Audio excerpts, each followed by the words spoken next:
আজ বানাবো সাবুর পায়েস। এর জন্য আমি 200 গ্রাম মোটা দানার সাবু নিয়েছি। খুব ভালো করে বেশ কয়েকবার ধুয়ে নিয়ে 1 ঘন্টার জন্য ভিজিয়ে রেখেছি। একটা পাত্রে গরুর দুধ নিয়েছি 500 এবং তার মধ্যে 2টো তেজপাতা দিয়েছি।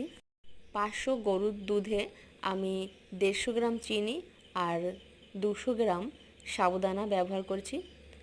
তোমরা চাইলে মিষ্টির পরিমাণ কম বেশি করে নিতে পারো।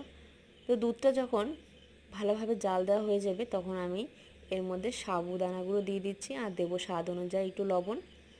গ্যাসের আঁচটা মিডিয়ামে রেখে ভালো করে রান্না করে নিচ্ছি। সাবুদানা দেওয়ার পরে কিন্তু ঘন ঘন নাড়াতে হবে, না হলে তলায় লেগে যেতে পারে।